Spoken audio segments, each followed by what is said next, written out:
Imperios.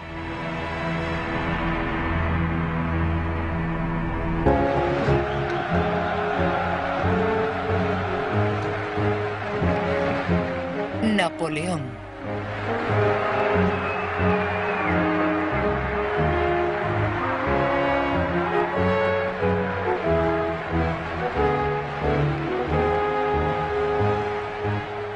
El 5 de mayo de 1796, Bonaparte lideró su victorioso ejército hacia Milán. Fue aclamado por los milaneses como un héroe libertador, el general que les liberaba de los gobernadores austríacos. «Hemos venido para romper vuestras cadenas», proclamó Napoleón. «Nuestra única lucha es contra los tiranos que os han esclavizado».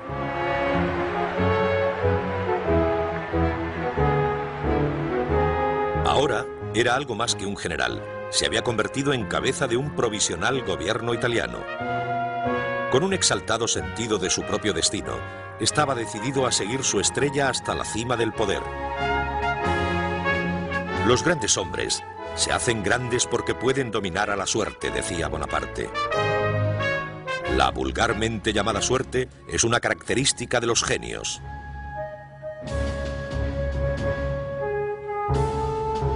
Segunda parte. Dominando la suerte.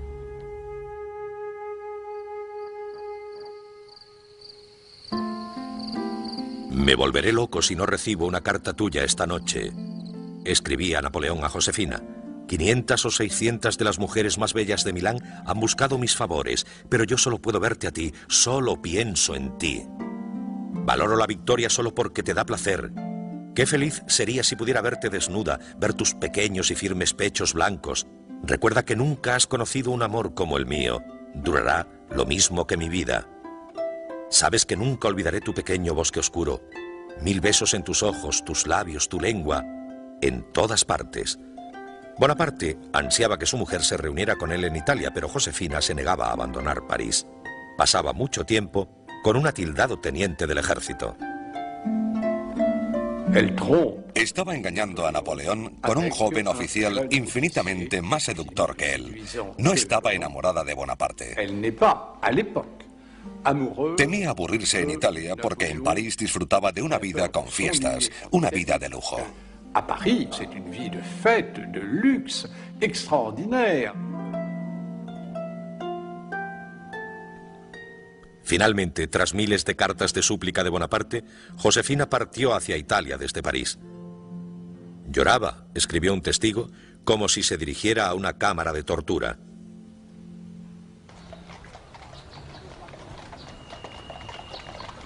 Llegó al Palacio Serbelloni de Milán para descubrir que su marido lo había llenado de flores en su honor. Allí pasaron juntos la tercera noche de su vida de casados. Tras 48 horas, Bonaparte regresó a lo que mejor sabía hacer: luchar. El ejército austriaco, con nuevos refuerzos, seguía siendo una amenaza. Bonaparte inició unos aplastantes ataques.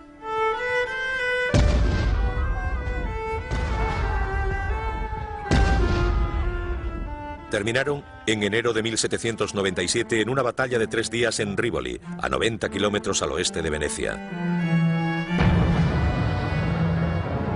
Sus victorias en Italia comenzaron la leyenda de su invencibilidad, inmortalizada en una serie de pinturas románticas. Bonaparte no era solo un guerrero, también era un propagandista astuto. Desde sus primeros triunfos, Bonaparte entendió que no era suficiente con conseguir victorias. Usaba los cuadros para asegurarse de que sus victorias en Italia fueran conocidas en Francia.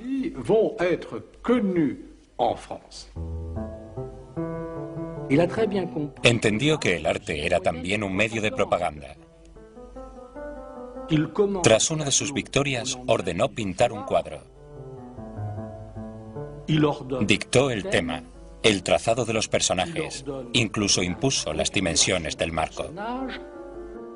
Il va même jusqu'à imposer les dimensions du cadre.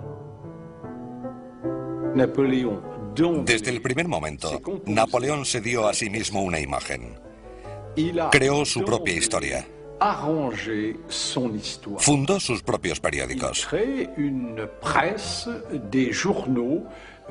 Francia y el ejército de Italia y el periódico del ejército de Italia, que se encargaban de exaltar sus victorias. El propio Bonaparte escribió algunos artículos. Quedó escrito: Bonaparte vuela como un trueno y golpea como un rayo. Bonaparte vole comme l'éclair et frappe comme la foudre.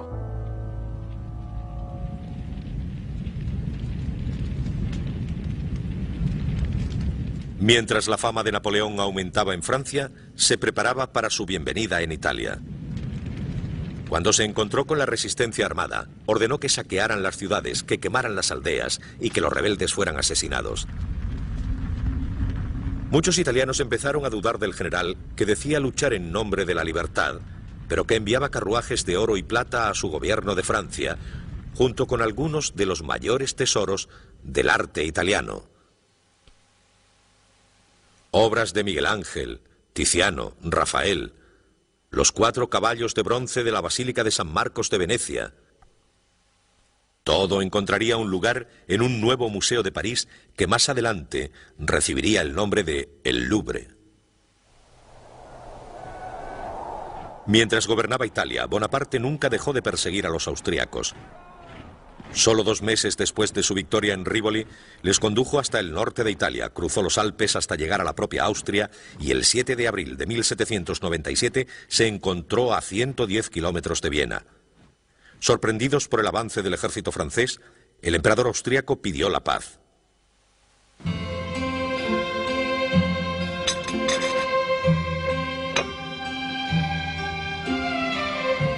El propio Bonaparte negoció con los diplomáticos austriacos. Quería Bélgica, el flanco izquierdo del Rin y una nueva república que se aliara con Francia para hacerse con el norte de Italia. Cuando los austriacos se negaron a sus demandas, Napoleón se enfureció.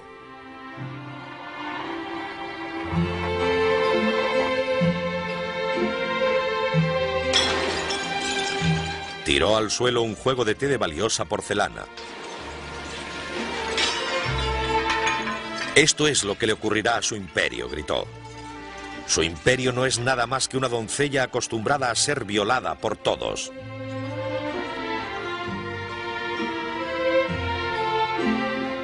Bonaparte se había comportado como un loco, informó la delegación austriaca a Viena. Existen muchas leyendas sobre esto. Napoleón tenía un carácter fuerte, a veces con reacciones violentas. Y cuando las negociaciones se demoraban demasiado, Napoleón se ponía nervioso. Empezaba a pasear de un lado a otro, golpeaba una pequeña mesa y tiraba al suelo el juego de té.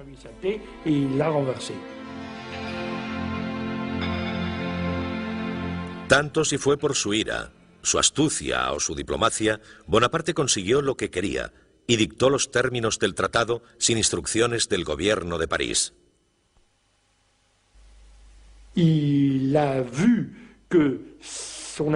Se dio cuenta de que su inteligencia y sus aptitudes eran más que las simplemente militares. Se había convertido no solo en un gran general, sino también en un posible hombre de Estado.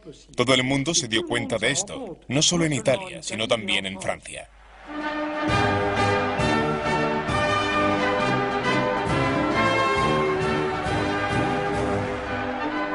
A finales de 1797, un Napoleón Bonaparte de 28 años regresaba a París para entregar al gobierno un tratado que llevaba una frágil paz al continente europeo. Ahora solo quedaba Gran Bretaña en guerra con Francia. En solo año y medio, había reunido a sus desanimados y harapientos soldados. Les había hecho marchar miles de kilómetros y había vencido al ejército austríaco sin perder una sola batalla. La gente ideó construcciones en su honor. Cada vez había más grabados sobre su figura.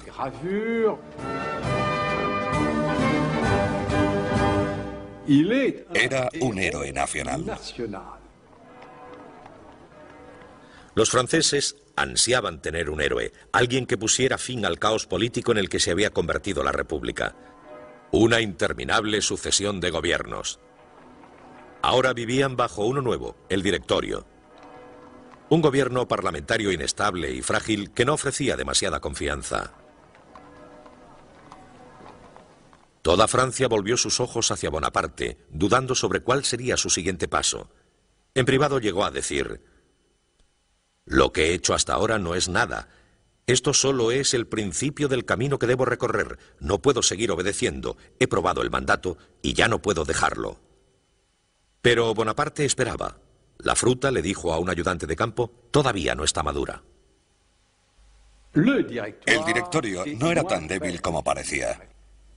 En 1797, Bonaparte no podía organizar un golpe porque temía que quedara obsoleto y en el olvido. Así que tenía que buscar otra expedición que le permitiera demostrar su fuerza militar sin arriesgarse demasiado. De mettre en valeur ses qualités militaires sont trop risquées.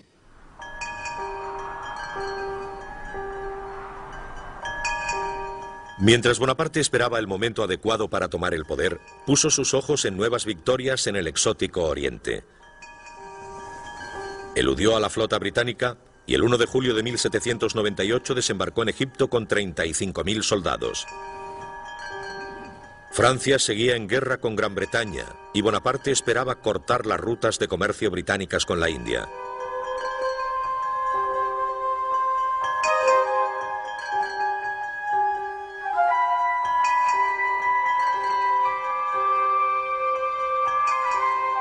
En 1798 Egipto seguía siendo una fuente de maravillas para los europeos. Las tiendas, abarrotadas de turcos y judíos, sirios y griegos, los minaretes, desde donde sonaba la llamada de una religión extraña, las esfinges con la nariz rota, enterradas hasta el cuello en la arena. Bonaparte se encontró en un país de leyendas, de mitos y con una gran historia. Pero fue una locura por su parte, porque todos los cálculos militares de la época decían que era imposible que un ejército europeo conquistara Oriente.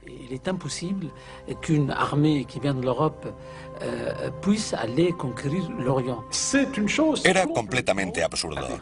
La expedición a Egipto fue probablemente la expedición más insensata de la historia de Francia. Rápidamente Bonaparte conquistó Alejandría y el 3 de julio lideró a sus soldados cruzando el desierto hacia el Cairo, hacia una batalla amenazadora. Durante siglos, los egipcios habían formado parte del Imperio turco, gobernado por los violentos soldados del Oriente Medio, los mamelucos.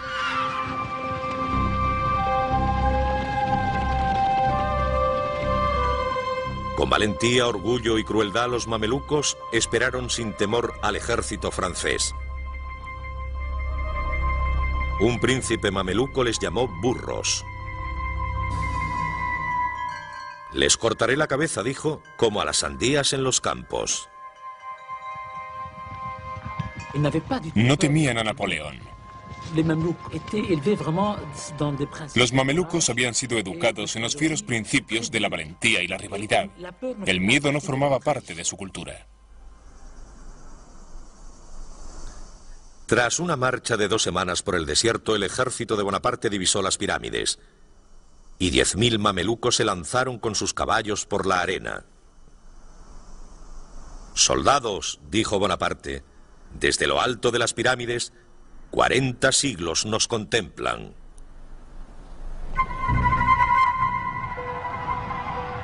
Los mamelucos cargaron. Se dice que empezaron como relámpagos y llegaron como truenos.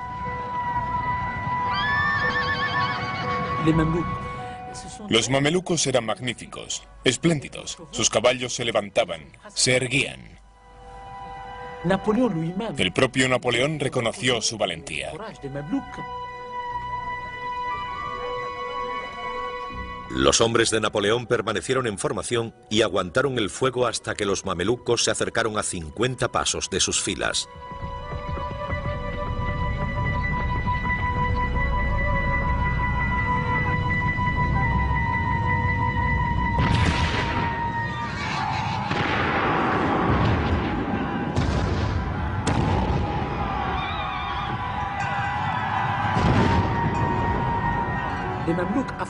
Los mamelucos se prepararon para luchar con caballos y sables, armas de la Edad Media. Fue un encuentro entre la Europa del futuro y el Egipto del pasado.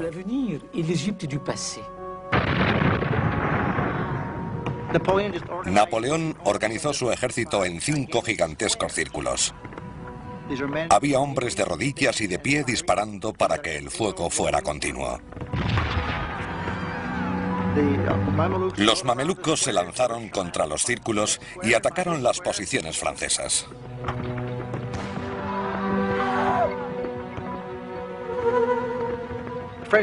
Los franceses perdieron a 30 hombres, los mamelucos probablemente a unos 5 o 6.000. La batalla de las pirámides terminó en 1 hora. 3 días después, Bonaparte entraba con su ejército en el Cairo. Estaba lleno de sueños, dijo. Me veía a mí mismo fundando una nueva religión, marchando hacia Asia, montado en un elefante con un turbante en la cabeza y en mi mano el nuevo Corán.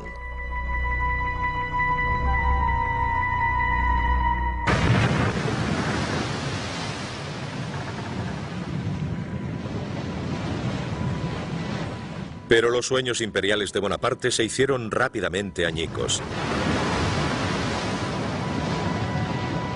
El almirante inglés Nelson capturó a la flota francesa anclada en la costa egipcia y la hizo pedazos. Bonaparte y sus 35.000 soldados quedaron atrapados en Egipto.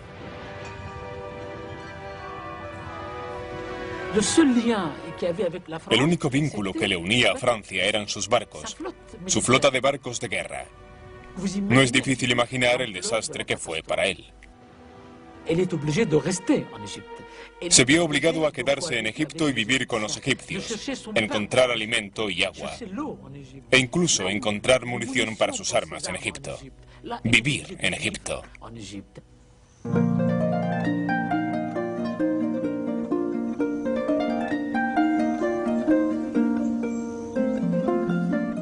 Mientras Bonaparte estaba aislado en Egipto, su mujer se compraba una nueva casa.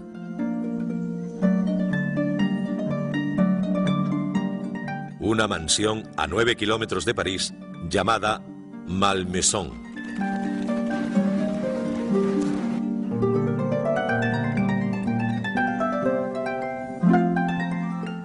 Allí Josefina disfrutaba de cientos de hectáreas de jardines, bosques y campos y la compañía de su amante. Cuando un ayudante de campo se atrevió a decirle la verdad a Bonaparte, el general quedó abatido. Me he quitado el velo de los ojos, escribió a su hermano. Estoy cansado de la grandeza. Todos mis sentimientos se han secado. Ya no me preocupa la gloria. A los 29 años, estoy cansado de todo.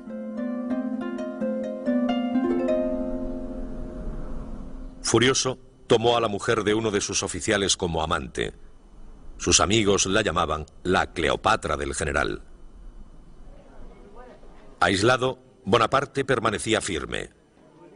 Instalado en un palacio del Cairo, se imaginaba a sí mismo como un potentado oriental siguiendo los pasos de Alejandro Magno. Llegó a Egipto a la cabeza de un ejército y de repente se encontró a sí mismo a la cabeza de un país. No era solo una nación, se trataba de Egipto.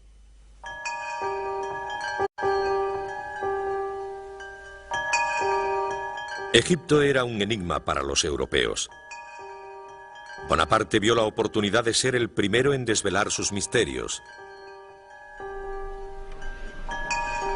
Junto a su ejército, se había llevado con él a un importante grupo de matemáticos, artistas, dibujantes de mapas e ingenieros.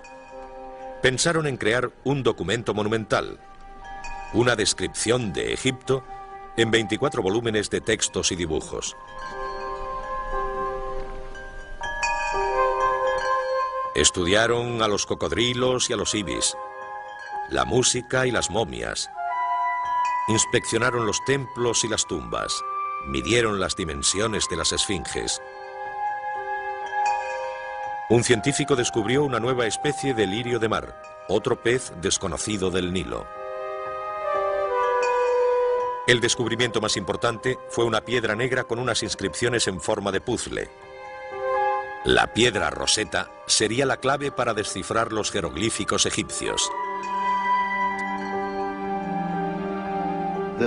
Los monumentales volúmenes que fueron publicados por los científicos que acompañaron a Napoleón a Egipto fundaron las bases del estudio de la egiptología de hoy en día. Napoleón escribió: "Las verdaderas conquistas, las únicas que no dejan resentimiento, son aquellas que han sido conseguidas por la ignorancia".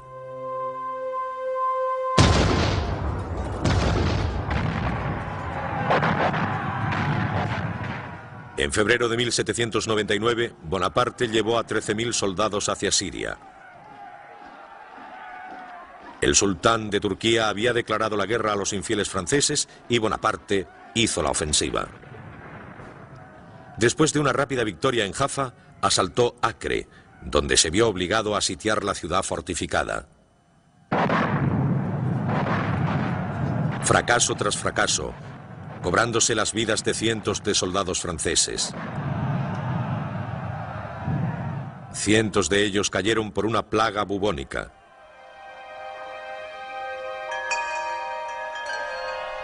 Bonaparte abandonó el cerco y se retiró a El Cairo con un ejército desanimado de hombres heridos y enfermos. El ejército estaba terriblemente desmoralizado. Empezaron a preguntarse qué hacían allí en Egipto. La República no estaba amenazada. Sus colegas estaban muriendo por las plagas, la disentería o en combate contra un decidido enemigo.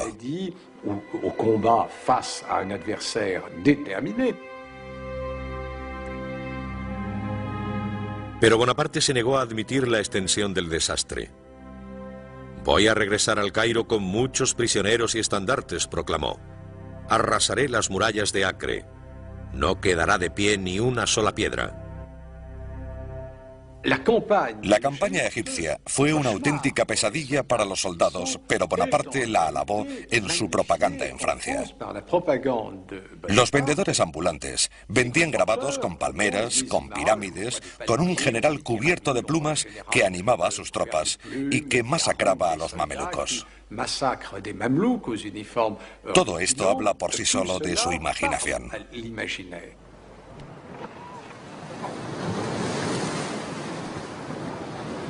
El 23 de agosto de 1799, Bonaparte inició en secreto el regreso a Francia, abandonando a más de 30.000 soldados con poco más que un mensaje apologético. Extraordinarias circunstancias me han convencido para traspasar las líneas enemigas y regresar a Europa.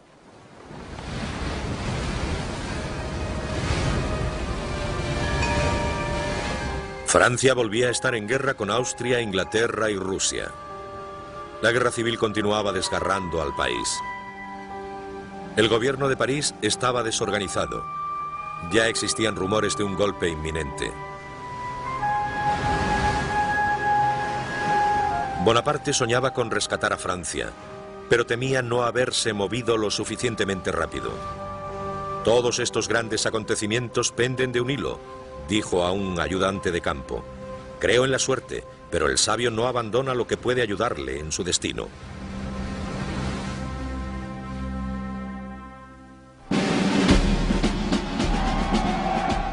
El 9 de octubre de 1799 desembarcó en Francia y se encontró aclamado por una multitud.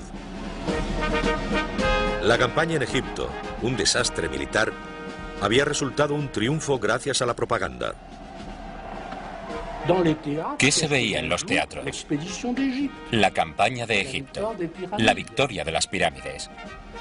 Cuando él llegó, se le consideró el hombre del momento. Su ingenio consistió en llegar a Francia y decir: necesitáis un salvador, y aquí estoy yo. Los franceses creyeron que Napoleón estaba destinado a realizar grandes cosas. En todos los grabados de la época se podían ver las dos fragatas que trajeron a Napoleón desde Egipto y sobre la primera fragata una estrella. El propio Napoleón se convenció de que estaba destinado a hacer grandes cosas. Se lo creyó de manera firme, casi de forma fantasiosa. El 16 de octubre Bonaparte llegaba a París. Primero, quiso saldar cuentas con Josefina. Con el incremento de su fama y poder, la dinámica entre el soldado poco experimentado y la sofisticada mujer de la sociedad había cambiado. Bonaparte estaba decidido a divorciarse de su mujer. Regresó a casa, se encerró en su habitación y se negó incluso a verla. Nunca la perdonaré, decía. Nunca. Pero Josefina estaba decidida a hacerle volver con ella. Subió las escaleras hasta su habitación y le rogó que la dejara entrar. Bonaparte se tapó los oídos. No quería escucharla. Ella aporreó la puerta y gritó: «Solo te he amado a ti». Pero Bonaparte no dejaba de decir no.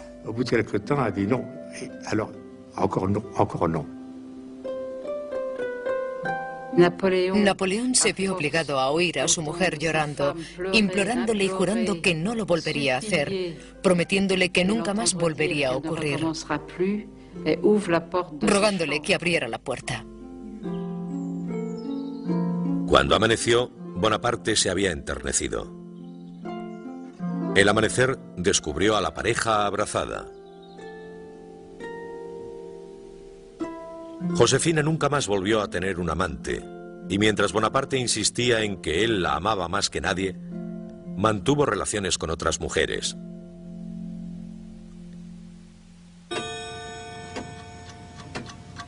Menos de una semana después de regresar a Francia, Bonaparte vio que era el momento de actuar. Deliberando solemnemente en el Palacio de Luxemburgo, el directorio estaba a punto de disolverse. La deuda de los 8 años de guerra se incrementaba, la evasión de divisas estaba incontrolada, los bandidos vagaban por las carreteras. El gobierno parecía impotente, había proyectos para derrocarlo. A medida que la crisis maduraba, Bonaparte decidió encontrar una manera de hacerse con el poder. Su momento, como él bien sabía, había llegado. Se alió con uno de los conspiradores, un miembro del directorio, Emmanuel Sieyès, que necesitaba el apoyo del joven y famoso general. El golpe del plan de Sieyès era un golpe parlamentario, un golpe político. Sieyès estaba al cargo y solo usaría la fuerza si algo salía mal. Se suponía que el general Bonaparte solo tenía un papel de apoyo en este golpe.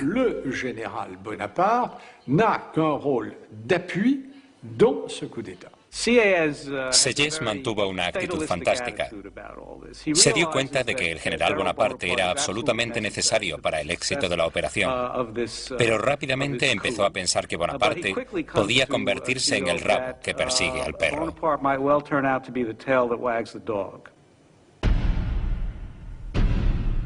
El 9 de noviembre de 1799, Bonaparte y Sieyès pusieron en marcha su plan. Una de las premisas más simples era que el Parlamento se quitara de en medio. Ellos votarían un gobierno provisional que empezara de nuevo con la redacción de una nueva constitución. Esperaban no tener que sacar las bayonetas y que nadie resultara herido. Para que el golpe tuviera un aire de legitimidad, Bonaparte y Sieyès querían que los legisladores les votaran. No querían compartir el poder. Bonaparte contó con la ayuda de su hermano Lucien, que había sido elegido presidente de la Cámara Baja de la legislatura como resultado de la popularidad de su hermano. Pero Lucien se sentía impotente para convencer al Consejo de que disolviera el Parlamento. Se encontraron con una auténtica oposición. La oposición insistía en que cada diputado renovara su juramento de lealtad a la Constitución existente, cosa que hicieron. Les llevó más de 2 horas hacerlo. Mientras tanto, los conspiradores esperaban fuera. muy agitados, y particularmente el general Bonaparte, que finalmente perdió la paciencia y decidió que debía intervenir para acelerar el proceso.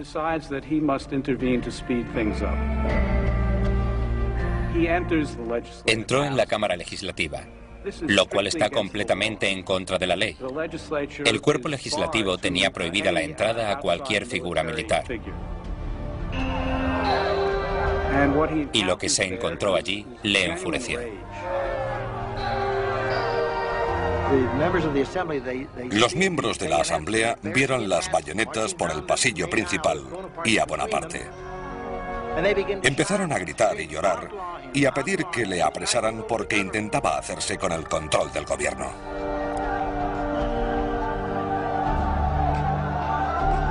Su hermano Lucien dijo: esperad un momento, mi hermano no intenta hacerse con el control del gobierno. Y ellos dijeron: queremos que le cojan. Bonaparte no se dirigió en ningún momento a los parlamentarios. Se sentía presionado por los granaderos que habían entrado con él y estaba muy afectado por lo que estaba ocurriendo.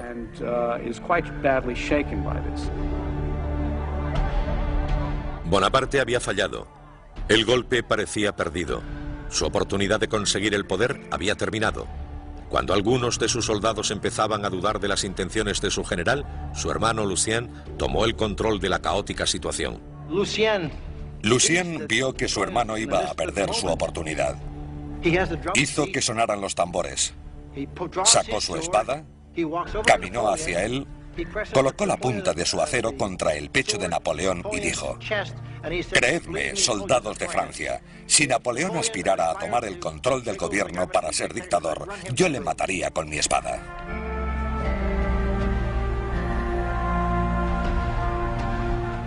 Los soldados asaltaron la asamblea.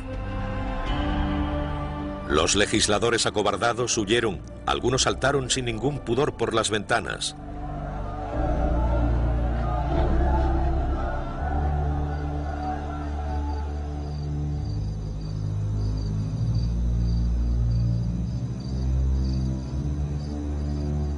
A las 2 de la mañana, un pequeño grupo del Consejo se reunió con los conspiradores y votó una ley para un nuevo gobierno provisional con 3 consejeros provisionales a la cabeza.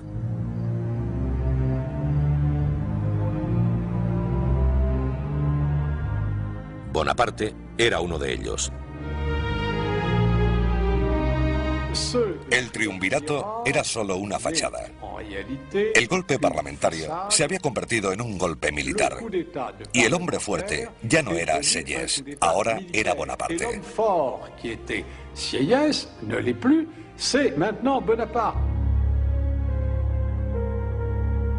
En las siguientes semanas, Bonaparte se mostró más hábil que los otros consejeros. Reescribió la Constitución y le hicieron cabeza del Estado con el título de primer cónsul. Cuando empezaba el año 1800, Napoleón Bonaparte, con 30 años de edad, era el hombre más poderoso de Francia. La revolución, dijo Bonaparte, ha terminado. Y luego añadió: yo soy la revolución.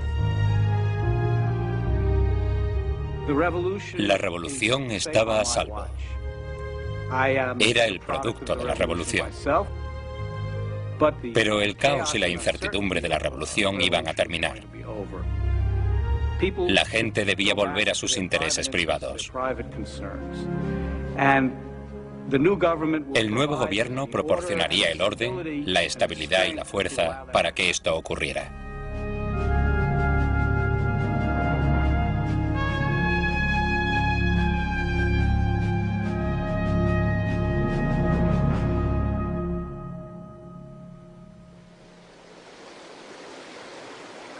La guerra había catapultado a Bonaparte al poder. La misma guerra le ayudaría a asegurarlo. Francia seguía en guerra con Gran Bretaña y Austria. Bonaparte concibió un atrevido plan para capturar a los austríacos por sorpresa. En la primavera de 1800 se llevó a sus soldados a los Alpes. 40.000 artilleros cruzaron los campos cubiertos de hielo y nieve hacia el paso del Gran San Bernardo. Desde el general cartaginés Aníbal, no había habido un ejército que intentara una ofensiva tan descabellada. Eran 3.200 metros de altura. Usaban sus rifles para cavar la corteza de los pinos y hacer una especie de canoa. Así pudieron cruzar las montañas.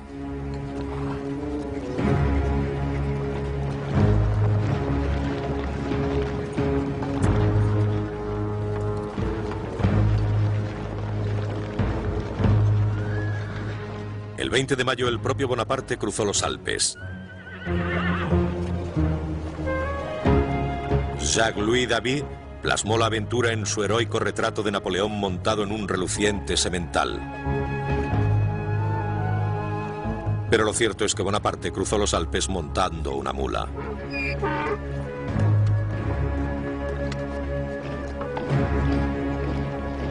El general y su ejército tardaron 6 días en cruzar las montañas. La mañana del 14 de junio se enfrentó a los austriacos en Marengo, a tan solo 70 kilómetros de Milán.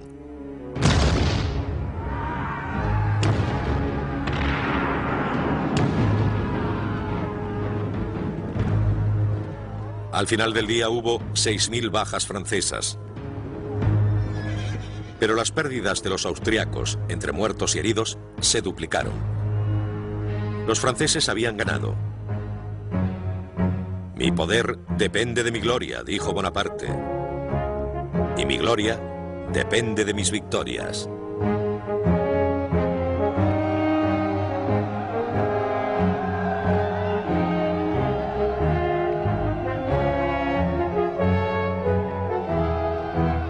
Al año siguiente, el emperador de Austria ordenó un alto el fuego y firmó un tratado con Francia. Gran Bretaña le siguió un año después. Por primera vez en 10 años, toda Europa estaba en paz. Bonaparte había estado en el poder solo 6 meses, y la gente de Francia había vivido otros regímenes políticos que solo habían durado un año. Pensaron que el de Bonaparte tampoco duraría mucho. Después de Marengo, las cosas cambiaron. La gente, al igual que la clase dominante, empezaron a pensar que Napoleón duraría. Ahora Bonaparte intentaba consolidar su mandato. A petición suya, la Constitución francesa fue corregida de nuevo y a la edad de 33 años Bonaparte se convirtió en primer cónsul de por vida con poderes cercanos a la dictadura. Un rey en todos, menos en el nombre. Cuanto más poder tenía, más quería. Y fue escalando paso a paso, nunca de golpe, poco a poco, gradualmente, y siempre mirando hacia atrás y diciendo: recordad que voy a proteger los logros de la revolución, estaréis a salvo conmigo. De alguna manera, Bonaparte resultaba tranquilizador. Era una autoridad suprema, un líder carismático.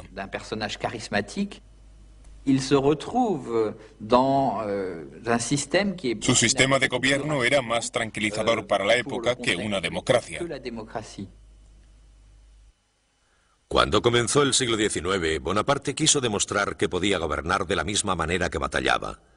Un recién nacido gobierno, le dijo a su secretario, debe deslumbrar y asombrar.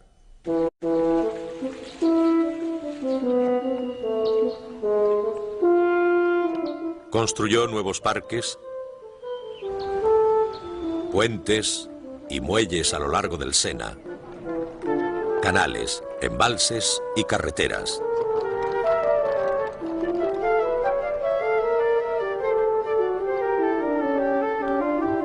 Haría de París, como él mismo dijo, la ciudad más bella que haya existido nunca.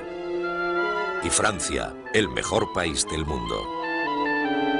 Haciendo una serie de reformas políticas, económicas y legales, creó los cimientos de una nueva Francia. Era un hombre que actuaba a gran velocidad.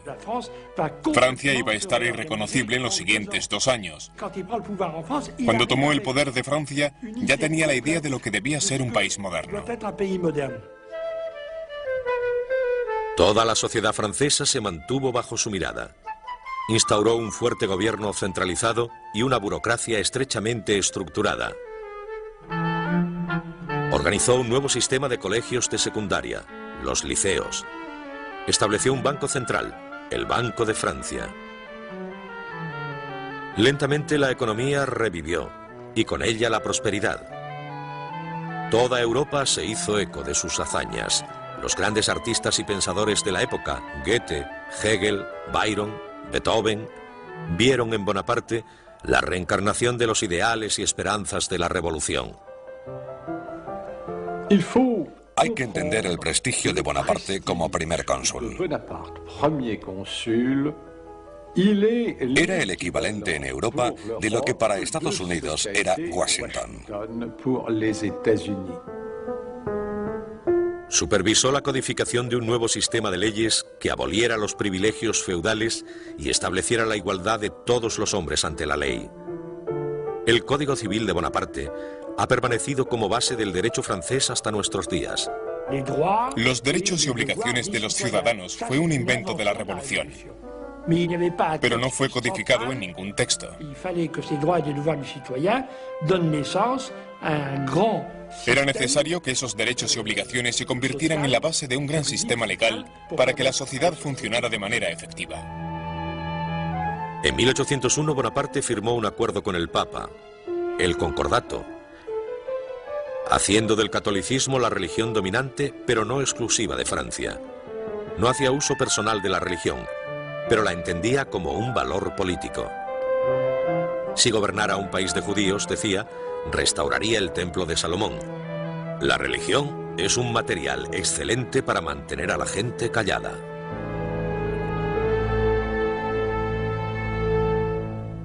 Bonaparte gobernó con mano firme. Para recompensar a los hombres por sus logros, creó una marca de estima, la Legión de Honor. Mi lema siempre ha sido, decía, una carrera abierta a todos los talentos sin distinciones de nacimiento. Creía en la igualdad. Un hombre debía tener la oportunidad de ascender sobre la base de sus aptitudes, tal y como él había hecho. Pero no tenía paciencia con los que demandaban libertad. Gobernó con mano de hierro, aplastando a todo aquel que se atreviera a hablar en su contra, convirtiendo en una farsa el Parlamento y las libres elecciones. Napoleón creía en un gobierno para la gente, pero no por la gente. Llevó a Francia a lo que probablemente demandaba en aquella época, que era una monarquía amistosa, una monarquía benevolente, o al menos que diera la apariencia de serlo.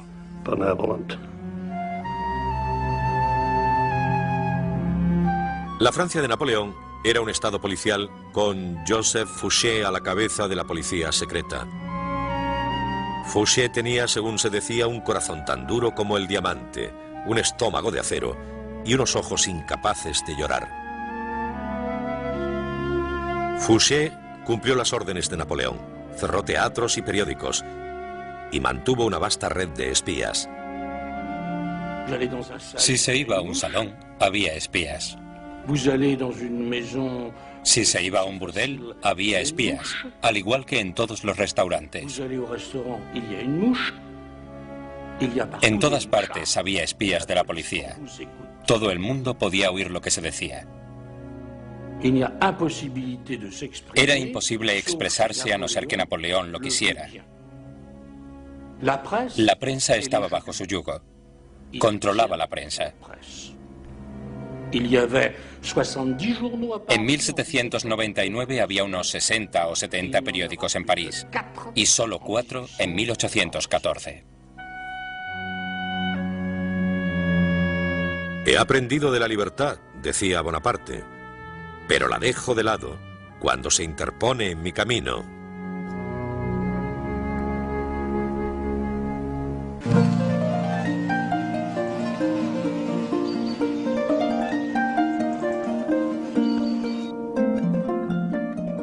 Mientras Bonaparte gobernaba Francia, Josefina asumía con orgullo su papel de primera dama.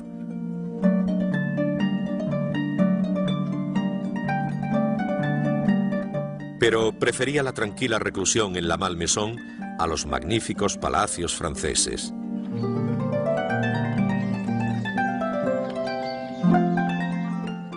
En deferencia a su mujer, Bonaparte hizo que la Malmaison se convirtiera en sede del Parlamento en verano. Trabajaba 7 días a la semana, a menudo 18 horas al día, mes tras mes, pero si había algún sitio en el que relajarse, ese era en la Malmaison con Josefina.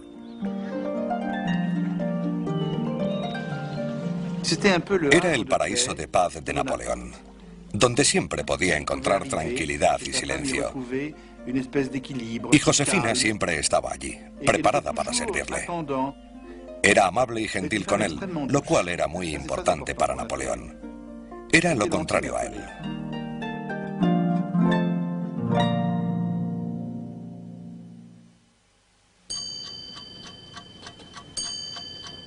En 1803 Francia seguía en paz y Bonaparte era su dueño absoluto. Cuando miraba sus fronteras, el único país al que podía temer era a Gran Bretaña. Gran Bretaña, con la mejor marina del mundo, inmensamente rica. Francia e Inglaterra habían firmado un tratado de paz, pero nadie esperaba que durara mucho tiempo. Incluso antes de que se firmara el tratado, un observador dijo: paz en una semana, guerra en un mes. Inglaterra, siempre Inglaterra.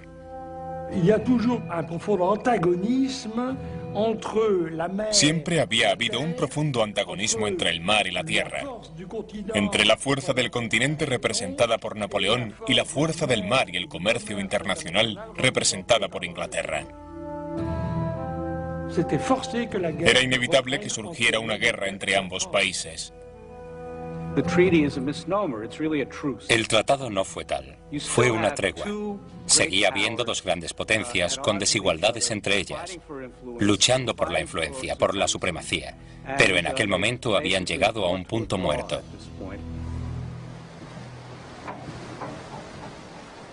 El 18 de mayo de 1803, cuando Gran Bretaña declaró la guerra a Francia, pocos fueron los sorprendidos.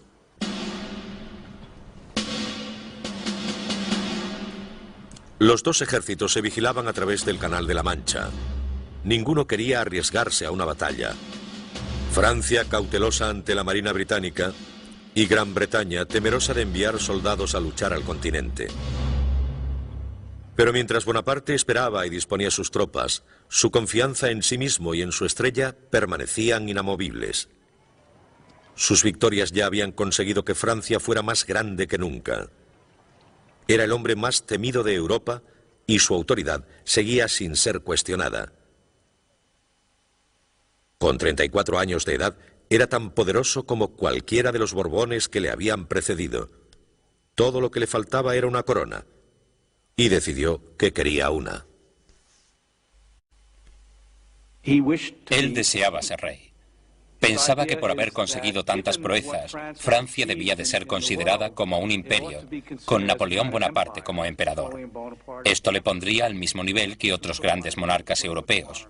No sería un advenedizo, estaría a su mismo nivel. Como primer consejero parecía tener todo el poder que necesitaba, excepto por una cosa importante. Quería que su régimen durara. La pérennité, la durée. S'il meurt, tout ce qu'il a fait. Si moría, todo lo que había conseguido moriría con él. Para crear un imperio, quería estar seguro de que lo que había hecho perduraría. Era una manera de decir que los cambios ocurridos con la revolución tenían que ser irreversibles. Son irreversibles.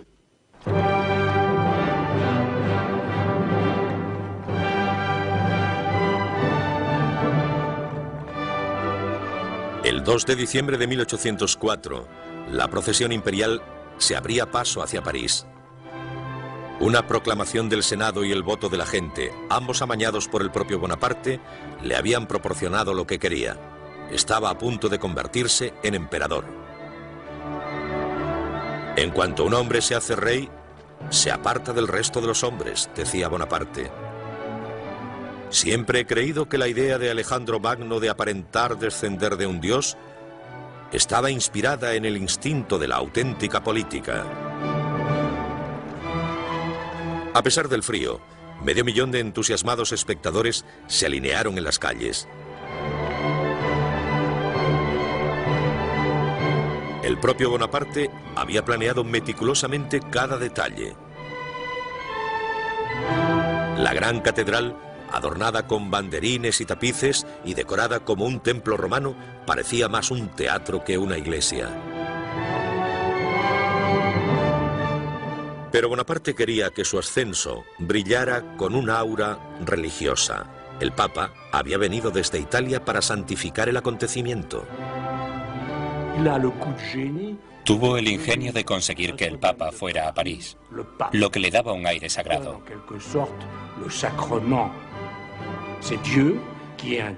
Era Dios el que confirmaba que los cambios que habían ocurrido durante la Revolución quedaban establecidos para siempre.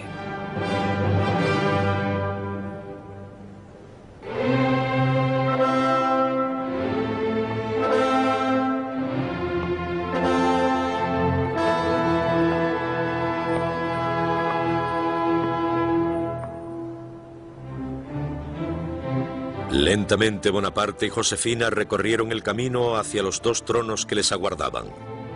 Su manto de 40 kilos, adornado con joyas y piedras preciosas, era transportado por sus hermanos. Parecía, tal y como dijo un espectador, un César en una moneda romana. Algo más de 10 años antes, los franceses habían decapitado al rey. Ahora iban a coronar a un emperador. Nacido en medio de la gran marea de la Revolución Francesa y las guerras que siguieron a esta contienda, Bonaparte había cambiado su ingenio como general y como hombre de Estado por el dominio de Francia. Pronto volvería a la conquista de Europa. Ya estaba planeando la invasión de Gran Bretaña para hacerse dueño de la única nación que se atrevía a retarle.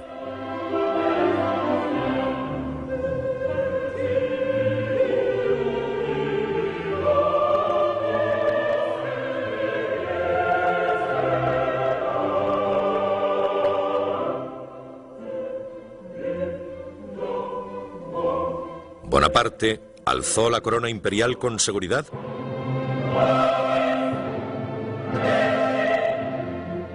y la colocó sobre su cabeza. Entonces se dirigió hacia Josefina y la coronó su emperatriz.